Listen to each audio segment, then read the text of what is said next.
මේගොල්ලෝ පිටලා ඉන්නේ ඒ කිරොක් ෂූට් එකත් එක්ක. ඉතින් මං අද ස්ටඩි ව්ලොග් එකක් තමයි කරන්න යන්නේ.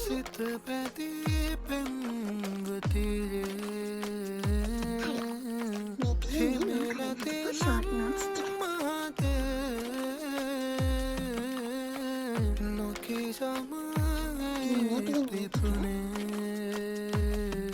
ගොඩක් වෙලාවට පාඩම් කරද්දී ෂෝට් නෝට්ස් තියෙන පාවිච්චි කරාම ගොඩක් වෙලාවට ඒවා මතකෙ තියෙනවා.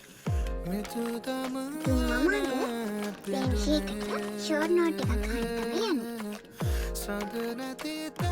මේ තියෙන්නේ මගේ පොත් මේසේ.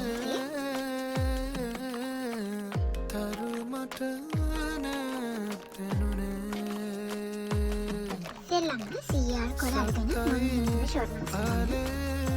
මම දුන්න කුළඳුන් තේමේ පාලුවේ නුඹ නැකිදා එක්කොටේ දෙකට නම ගන්නවා. මගේ පුරවන්නදේ මට ඔයාලා ෂෝට් නෝට්ස් ගන්න පුරුදු වෙන්න. ඉතින් මේ ෂෝට් නෝට්ස් ගන්න පාඩම් කරද්දී ගොඩක් වෙලාවට මතකෙ තියෙනවා. වින්දා නුඹ වින්දා මං ආසේ පවසන්නදායේ සඟවන්නට බැතනම් මාලේ ඒ වගේම ෂෝට් නෝට්ස් හදද්දී ස්ටිකර්ස්, ආර්ට් පෙන්සල්, ආර්ට් පෑන් ඒ වගේ දේවල් පාවිච්චි කරන්න පුළුවන්. ගන්නට මගේ හිත කොළුවයි ඉතින් මම උඩින්ම යාගන්නවා. හිමතේ එතුමල් විමදාහලපං සීකිරි අප්සරා මරා සේලේ කඩපං ඇතේ වෙලියන් මාගේ රුසරායා ගස්සාලිසායන අනිත් ඒවත් එහෙම තමයි කරන්නේ. වන්දා මාගේ හිත පාන පෙම්හිනා සායම් ගැතුල්ල ඊපස්සේ ෂෝට් නෝට්ස් කියන එක පටන් ගන්නවා. ලංගී කොලං කල වීනගේද රෑම සෝවනා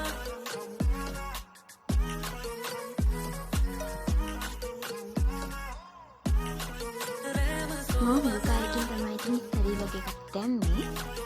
ගොඩක් අය දැන් ඉතින් channel එකේ වැඩිය නෑ කමෙන්ට් දාන්නේ. ඒක ඉතින් හැම වෙලාවෙම උපේජා ජනිතු විරිය ඔෆිෂියල් එහෙම කමෙන්ට් දානවා. එයාලට ඉතින් ගොඩක් ආදරේ.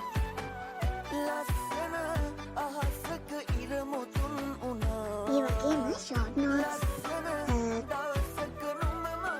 පාඩම් කරන්න පාවිච්චි කරනවා වගේම තව අපිට පුළුවන් තමන් ප්‍රශ්න හදලා ඒවට උත්තර ලියන්න පුළුවන්. ඊළඟට ප්‍රශ්න පෞද්ගලික ප්‍රශ්න පත්‍රවල පිටු ලියලා ඒවා වලින් පාඩම් කරන්න පුළුවන්. ඒ වගේ ගොඩක් ක්‍රම නම් දැන් තියෙනවා. මම පාවිච්චි කරන ගොඩක් වෙලාවට ෂෝට් නෝට්ස් ක්‍රමය තමයි.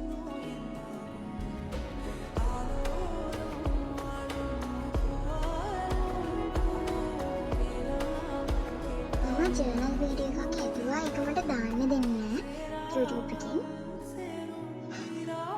කන්න ඉක්මනට දාන්නම්. ඒ මම ලියපු රචනාව මේ තියෙනවා මම ටෙක් එකක්.